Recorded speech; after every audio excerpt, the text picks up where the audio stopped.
Welcome back, guys, or if you're new to my channel, this is Automotive Anonymous, and that's our 2025 Subaru Forester Premium. This is actually the third video of our specific Forester that I've posted. The first one, a little bit over a week ago, was just an introductory to our new vehicle, and then the second one was everything that I can share regarding the financial side of owning this vehicle thus far. And this video is more of just like a 1 week update, except I'm a little bit slow, I'm a little bit late to the party. We've actually had it for about a week and a half as of filming this, and I'm probably not going to post this for at least another day or two. By the way, I have driven a lot of these, a lot of the last generation Forester, a lot of the current ones. I currently have over 20 videos available on my membership program. I'm not asking you guys to sign up, it's just that I can't post everything all at once, and I like to have kind of a surplus of videos for times that I can't regularly film my few videos a week. So if you do want to watch more of those, you can pay for that, but I'm not asking you to. They'll all be made public soon enough between now and a couple months from now, but there's always going to be quite the collection of videos in there, at least I hope so. And the cheapest YouTube would let me set that price out was $2.99 a month. So take it for what it is, but I've already driven 4 of these, all the trim levels except for the Touring, because the Wilderness hasn't yet been announced. And what do I think of it? There's a lot that I want to share. And if you guys find any value in today's video, just giving you kind of a basic, low-key, impromptu 1 week update or 1.5 week update on this vehicle, please consider liking this video. That small act of kindness, it really goes a long way. It helps me know you want to see more updates and more personal talking videos like this. And with that said, let's dive right into this one. And honestly, the funny thing is, because I have driven 4 of the trim levels so far between the base and the limited, which on my channel publicly right now, as of filming this, I have both the driving and the full review of the base model and the Premium on this, but I have not yet publicly posted anything about the Sport or the Touring. I've been trying to have those videos be slightly different locations, slightly different driving tests each time, just to share different perspectives and different experiences between all of them. But what's funny, maybe a little bit sad, is I have test driven between all those videos I've done. I've driven all those other 2025 Foresters way more than this one. I've been a passenger in it maybe half the time, and I've driven it half the time. And so far it only has a little bit over 100 miles on it because it really doesn't get driven. And if you missed I think the first video that I shared on this, maybe a little bit in the second one too, this is my wife's car, so it really doesn't get driven that much. She hardly has to commute very far for her work, and so most of the miles just come on from family miles, doing road trips with her vehicle, things like that. But her day-to-day drive, it only gets a couple miles a week basically. So not really surprising why after, about 10 days, this only has around 100 miles on it. We've also just been a little bit too busy to enjoy driving it, but I have driven a lot of the other ones. I've been doing a lot of videos in my free time, and so I have a lot of things to share about how the new Forester stacks up to the old one. But also, after daily driving in Outback Wilderness for what's coming close to 3 years and a few more months, there's a lot that's different about this experience than about my Outback, and a lot that is surprising and not exactly what I was expecting or anticipating when we decided to buy one of these. The first few things to mention that weren't necessarily as surprising for me as they were for my wife coming from her 2016 American sedan is just how much more visibility there is on this vehicle compared to that one. Between the dashboard and the hood kind of sloping down, if you guys can tell on camera, because I usually show that from inside, but not usually from the outside. It does angle down. You can see more fence over here than you can over there. So there's really good forward-facing visibility. The windshield is huge, but also how tall vertically these windows are. It's just like they have a couple extra inches than average vehicles. So there's just really good visibility. If you're sitting in here, you can basically look right down to the ground, maybe about a foot away from the side or the lateral surface of your vehicle. So the visibility is fantastic. But it's most noticeably known, or what I've picked up on when I've just been riding passenger, what my wife has been saying, is when she's coming up to like a T intersection or pulling out of a parking lot or fork in the road or basically anything where you are stuck and perpendicularly there is another road, is just how good the visibility is at looking left and right and being able to see, like if there's another car, if it's like a two-way turn, and there's like a sedan, she can see right over the top of it, or at least over the hood, and see where she needs to see. So basically the visibility coming from just a typical sedan, that's not like a Camaro or something that's very limited on the window height. The visibility is so good on these. And then the powertrain, this being just about 180 horsepower, that's basically a power level from the 1990s, but around town, it feels totally adequate. With a 370 final drive ratio, and the way that this CVT transmission is tuned and geared, if we can call it that. It really puts the power down low, especially with the torque band getting reconfigured for this new generation of boxer engine. It just feels like enough power. It feels punchy enough driving it around town. And I don't know how it's going to feel if it's loaded down and you're doing a mountain pass, with a lot of elevation where the engine struggles to breathe and make horsepower. But around town, there's no safety concerns with its power level, at least in the driving experiences that we have had with up to 2 or 3 people in the vehicle. But the next few things to point out is, even for being a brand new engine, not broken in yet, so far driving around town mostly, we are getting around 25 or 26 mpg, which is literally right where this is rated at, about 26.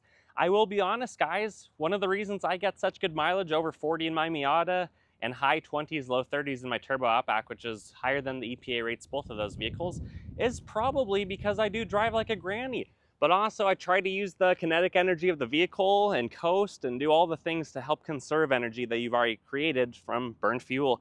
And so far, driving this around pretty casually, especially where I've only been driving it about half the miles so far, and my wife has been driving the other half. And we have been giving it a little bit more time to warm up, to cool down, because it has been nearly 100 degrees out lately. We're still getting 25, and I think that's pretty good.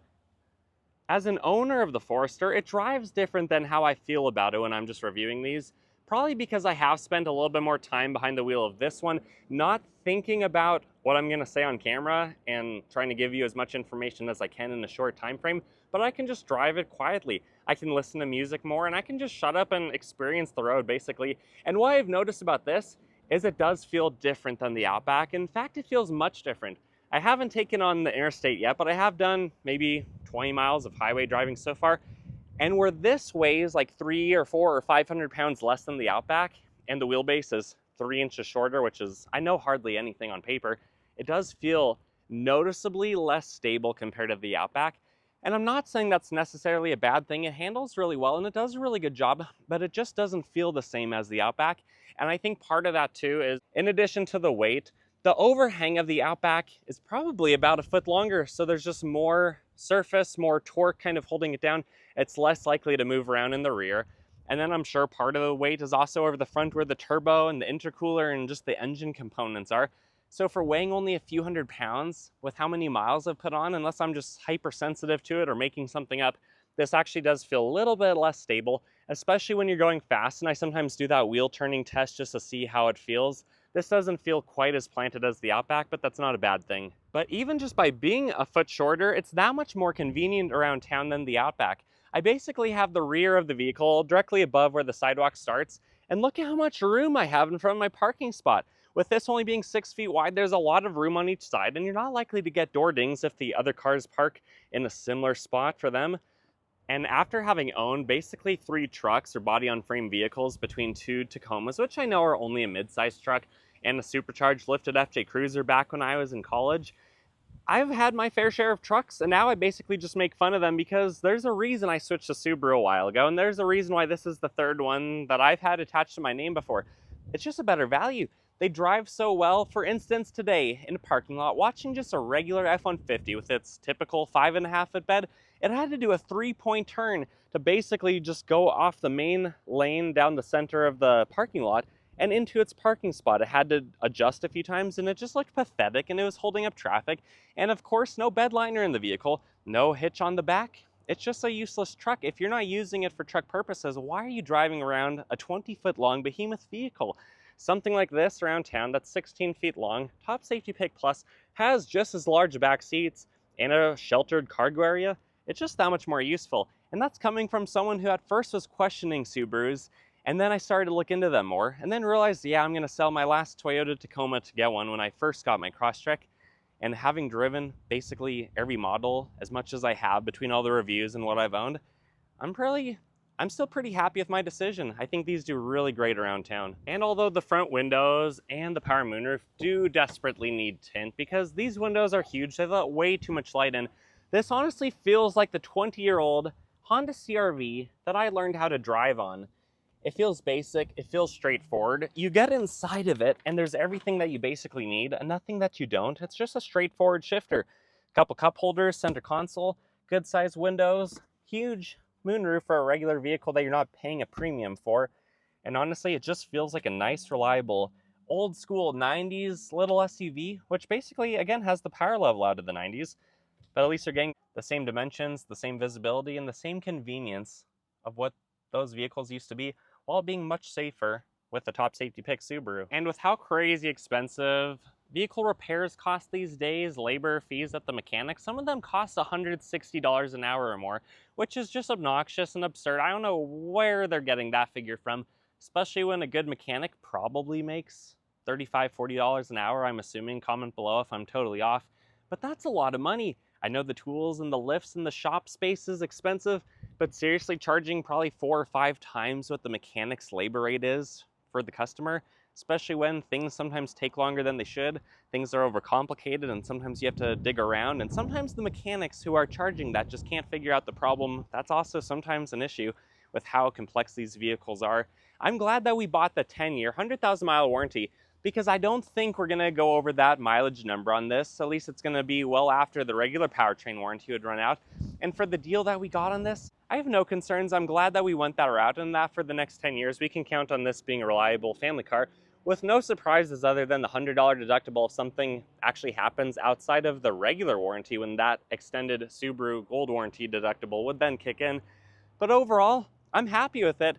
And what that means is, when my warranty runs out on the Outback Wilderness in probably about 2 years, I can start looking around for what the next option will be. I am interested in the 7th gen Outback, whatever that looks like. It's supposed to apparently be a complete redesign, not just a refresh like what this was over the last generation. And with the legacy disappearing, I'm hoping that Subaru brings back a Baja to be competitive with the Ford Maverick and the Hyundai Santa Cruz. So I'm kind of interested in the Baja. I'm kind of interested in maybe getting back into a mid-sized truck like a Frontier or something else that's hopefully not turboed. But what are your thoughts? What would you guys be interested in if you weren't driving a Subaru and you had to get something else today? Comment that below. If you had any fun with this video, like this video. Otherwise, subscribe if you want to see more, and I hope you guys take care. See ya.